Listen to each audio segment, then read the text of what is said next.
नमस्कार दोस्तों, मैं हूं प्रशांत। स्वागत है आपका प्रतियोगिता दर्पण में। आज हम बात करने जा रहे हैं कार्बन डेटिंग पे।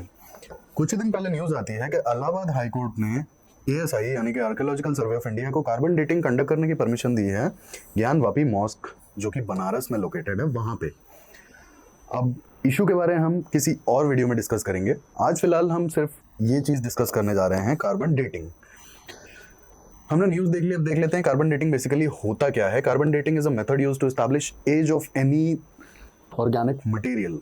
अब यहाँ पे जानने वाली खास बात यह है कि कार्बन डेटिंग को हम जनरली लिविंग बीइंग्स के लिए यूज करते हैं। ये आपको बताऊंगा क्यों।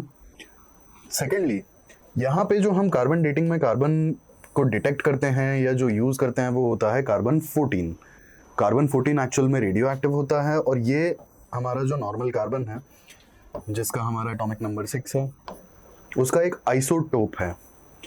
एंड लास्टली एक और इम्पोर्टेंट पॉइंट, सबसे ज्यादा जो कार्बन हमें अर्थ पे मिलता है वो C12 है। C14 हालांकि बहुत ही कम क्वांटिटी में मिलता है। अब इसे डिटेल में ऐसे समझते हैं, ये हमारा कार्बन है C14 जो हम यूज करते हैं कार्बन डेटिंग के लिए, वो इसका एक आइसोटोप है। सबसे ज्यादा अबंडेंट जो मिलता है वो C12 है। C14 क्यों यूज करते हैं? क्योंकि ये रेडियो एक्टिव है।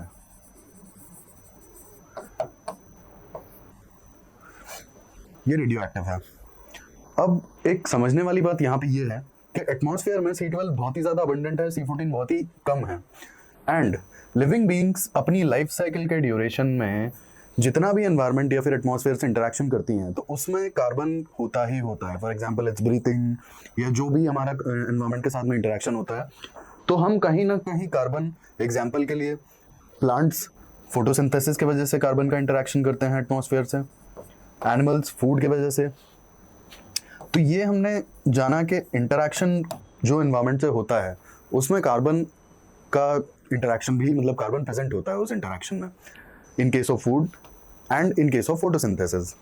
अब यहीं पे कार्बन जो है इंटरेक्शन होता है, तो यहाँ पे जो मैंने आपको बताया कि यहाँ पे कार्बन, एटमॉस्फेयर में जो कार्बन होता है उसमें दोनों कार्बन मौजूद होते हैं, C12 भी होता है और C14 भी होता है। तो ऑब्वियसली बात है कि जब ये इंटरेक्शन होगा तो ये दोनों कार्बन ऑब्वियसली वहां पे प्रेजेंट रहेंगे, और दोनों कार्बन प्रेजेंट रहेंगे तो जब भी हम कार्बन डेटिंग करेंगे तो हमारे लिए तो सिर्फ एक चीज इंपॉर्टेंट है, वो है C14। अब ये कैसे हमें यूज में आता है, तो इसका एग्जाम्पल, मतलब इसका जो क्लैरिटी है वो ऐसे आएगा आप लोगों को। आप इसको ऐसे समझिए कि जब भी कोई प्लांट या फिर कोई लिविंग एनिमल या फिर लाइक लिविंग बीइंग, इसकी डेथ हो जाती है तो C14 as well as C12 का जो इंटरेक्शन है वो रुक जाता है, इट स्टॉप्स। ठीक है, after death interaction with the atmosphere stops. अब ये जो इंटरेक्शन है ये रुक जाता है, तो इसमें क्योंकि C12 स्टेबल है, तो इसीलिए इसमें कोई चेंजेस नहीं होते हैं। लेकिन क्योंकि C14 जो है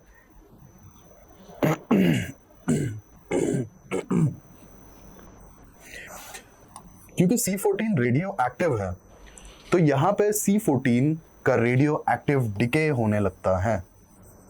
रेडियो एक्टिव डिके। अब रेडियो एक्टिव डिके अगर हम सिंपल भाषा में समझें तो radio active decay is loss of mass या फिर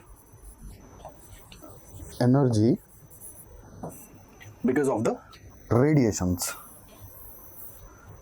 लॉस ऑफ मास या फिर loss of energy because of the radiation, यही है रेडियो एक्टिव डिके। अब आप समझ रहे होंगे कि जब ये रेडियो एक्टिव डिके होगा and obviously something is being lost, तो C14 की जो क्वांटिटी है वो विद टाइम कम होगी, बिल्कुल होगी।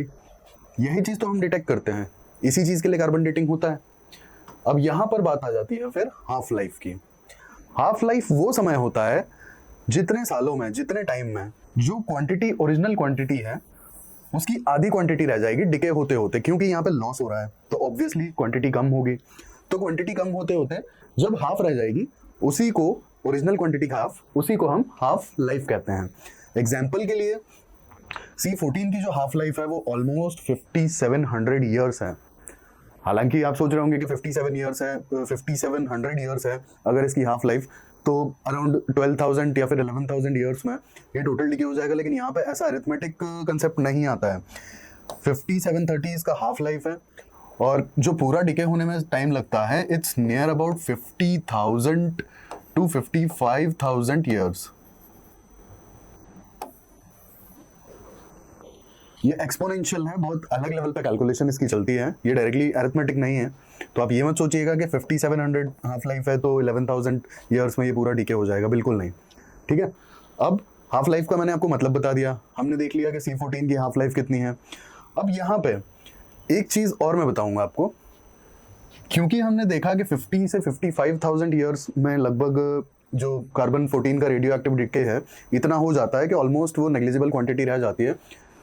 तो यही वो टाइम पीरियड है जिस एज से ज़्यादा, अगर सपोज कोई भी ऑर्गेनिक मटेरियल है वो 50,000 या 55,000 ईयर से पुराना है, तो C14 डेटिंग से उसकी एज का पता नहीं लगाया जा सकता, उससे ज़्यादा अगर उसकी एज है तो। हालांकि there are other methods, but C14 dating उसके लिए यूज़ नहीं की जा सकती।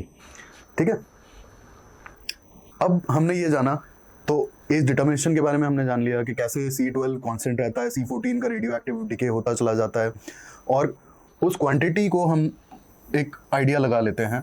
अब एग्जांपल आपको मैंने बताया C12 और C14 का, मैंने आपको बताया था कि C12 बहुत ही ज़्यादा क्वांटिटी में है एटमॉस्फेयर में, C14 बहुत ही कम क्वांटिटी में है, इनका इंटरेक्शन होता है। अब होता क्या है रेडियो एक्टिव डिके के बाद कि इसकी क्वांटिटी कम होती चली जाती है, लेकिन ये जो ओवरऑल प्रोपोर्शन है ना, ये एनवायरनमेंट में ऑलमोस्ट स्टेबल है, ऑलमोस्ट स्टेबल। और जैसा कि हमने देखा कि जब इंटरेक्शन रुक जाती है किसी भी ऑर्गेनिज्म के डेथ के बाद, जब इंटरेक्शन रुक जाती है तो C12 तो स्टेबल रहता है, लेकिन C14 का डिके शुरू हो जाता है, और C14 का डिके शुरू हो जाता है तो उसकी क्वांटिटी कम होने लगती है। तो ऑब्वियसली C12 और C14 का जो प्रोपोर्शन है इन डेड ऑर्गेनिक मटेरियल्स, ये भी तो चेंज होगा ऑब्वियसली। और क्योंकि ये चेंज होगा तो हमें एज का पता लगाने में हेल्प मिल जाएगी, क्योंकि हमें जो एनवायरनमेंट का स्टेबल प्रोपोर्शन है वो पता है, हमें C14 की हाफ लाइफ पता है, और हम इस प्रोपोर्शन को निकालेंगे, C12 और C14 की क्वांटिटी को निकाल कर उसका प्रोपोर्शन निकाल लेंगे, उससे हमें पता पड़ जाएगा कि C14 का प्रोपोर्शन कितना चेंज हुआ है, C14 का मतलब क्वांटिटी कितना चेंज हुआ है, क्योंकि प्रोपोर्शन से हमें आइडिया लग जाएगा, और हम लाइफ निकाल लेंगे। इस तरीके से हम एज डिटरमाइन करते हैं C14 डेटिंग के थ्रू। अब बात करेंगे अदर केसेस की। हमने देखा कि किस तरीके से C14 को यूज करके हम एज का डिटर्मिनेशन करते हैं, लेकिन अब यहाँ एक लिमिटेशन देख लेते हैं। जैसा कि मैंने आपको बताया कि कार्बन 14 डेटिंग जो है हर ऑर्गेनिज्म के लिए यूज नहीं की जा सकती, हर सर्कमस्टेंस में यूज नहीं की जा सकती, और नॉन लिविंग या फिर नॉन ऑर्गेनिक थिंग्स के लिए यूज नहीं की जा सकती। इसके बाद इसका दूसरा लिमिटेशन है कि 40 से 50,000 ईयर से ज़्यादा अगर किसी की लिविंग थिंग या फिर मतलब ऑर्गेनिक थिंग की एज है तो उसे भी डिटरमाइन नहीं कर सकते हैं, ये मैं आपको पहले बता चुका। तो अब जब ये दो लिमिटेशंस हैं तो इसका कोई रास्ता भी तो होगा।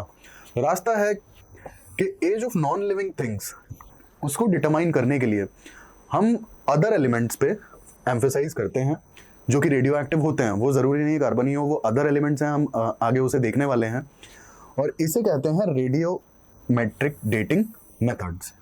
जैसे हमने देखा कार्बन 14 डेटिंग, तो आगे हम देखेंगे रेडियोमेट्रिक डेटिंग मेथड्स, और ये यूज होती हैं आपकी नॉन ऑर्गेनिक या फिर नॉन लिविंग थिंग्स के लिए। एग्जाम्पल रॉक्स का आप ले लीजिए। अब age determination of non living things के लिए जो डेटिंग मेथड्स हम यूज करते हैं उसमें सबसे पहले आती है potassium argon and uranium thorium lead dating. अब पोटेशियम आर्गन, पोटेशियम का जो डिके होता है वो आर्गन में होता है, और इनका हाफ लाइफ और इनका जो प्रोसेस है वो ऑलरेडी नोन है, तो इससे एज डिटरमाइन की जा सकती है। इसके बाद uranium thorium and lead. Uranium और थोरियम में कई सारे अदर रेडियो एक्टिव एलिमेंट्स भी होते हैं साथ में, और जो डिके करते हैं लीड में, तो इससे हम इनकी एज डिटरमाइन कर सकते हैं इन मेथड से। आप देख सकते हैं कैसे बिना C14 डेटिंग के भी यहाँ पे रेडियो एक्टिव मटेरियल्स का यूज करके और एज को डिटरमाइन किया जा सकता है। सेकंड आता है sunlight exposure. Sunlight exposure age in कि किसी भी चीज को अगर वो बरिड है, स्पेशली एनी बरिड थिंग, तो इसकी एज डिटरमाइन की जा सकती है ये आइडिया लगा करके कि वो सनलाइट एक्सपोजर कितना था, किस टाइम तक था, और क्योंकि ये बरिड है। अब इसका एक एग्जांपल आता है कॉस्मोजेनिक न्यूक्लाइड डेटिंग। कॉस्मोजेनिक न्यूक्लाइड डेटिंग ये इसका एक एग्जांपल है। फिर एक इनडायरेक्ट कार्बन डेटिंग। एग्जाम्पल के लिए जैसे एज ऑफ बारिड आइस या फिर आइस बारिड अंडर ग्लेशियर्स, इसमें जैसे एग्जाम्पल के लिए बता रहा हूँ आपको कैसे ये डिटरमाइन करते हैं। तो इसमें जो भी चीज़ें बारिड होती हैं उसके साथ में कई बार कार्बन डाइऑक्साइड और कुछ अदर चीज़ें भी they are buried inside the ice, and at the moment they were buried, उसके बाद ग्लेशियर बढ़ता ही चला जाता है। तो ये हमें ऑलमोस्ट ओरिजिनल फॉर्म में मिलती हैं या फिर उस फॉर्म में मिलती हैं एट द टाइम, मतलब जब ये दब गई थी बर्फ के नीचे ग्लेशियर में, तो ये उसी फॉर्म में हमें लगभग ओरिजिनल फॉर्म में ही मिल जाती हैं। और क्योंकि इनका किसी भी तरह का इंटरेक्शन नहीं होता है आउटर वर्ल्ड से, कोई आउटर इंटरेक्शन नहीं होता है, तो इसीलिए इनकी एज डिटरमाइन करने में बहुत आसानी होती है। इस तरीके से एज डिटरमाइन की जा सकती है। अब लास्टली, क्योंकि ज्ञानवापी मॉस्क का इशू वो हमने मतलब शुरू में न्यूज़ देखी थी, तो इसमें ये सब पढ़ने के बाद मैं आपको दो चीज़ें बताना चाहूँगा। यहाँ पर मॉस्क की एज को डिटरमाइन करने के लिए क्या यूज़ किया जाएगा, कोई ऑर्गेनिक सब्सटेंस तो है नहीं। रॉक्स की एज डिटरमाइन करने के लिए भी अगर शिवलिंग या फिर टेम्पल, तो क्योंकि हमें पता है कि वो मॉस्क या टेम्पल वहाँ पर जो भी था उसे तोड़ा गया, बनाया गया और कई बार रेनोवेशन भी होता है, तो क्या ये पॉसिबल है कि वहाँ पर जो भी रॉक्स या जो भी कंस्ट्रक्शन मटेरियल यूज़ हुआ है उसकी एज और जहाँ भी वो रिलीजियस स्ट्रक्चर है उसकी एज सेम ही आए। सेकेंडली, जैसा कि हिस्ट्री बताती है कि वहाँ पे मॉस्क या टेम्पल जो भी था उसे तोड़ा भी गया, बनाया भी गया, तो जैसा हमने बात की थी बारिड मटेरियल्स की, तो क्या वहाँ पे प्रॉपर बारिड मटेरियल्स भी मिल पाएंगे कार्बन डेटिंग के लिए या फिर रेडियो एक्टिव एनालिसिस के लिए, रेडियोमेट्रिक मेथड्स के लिए?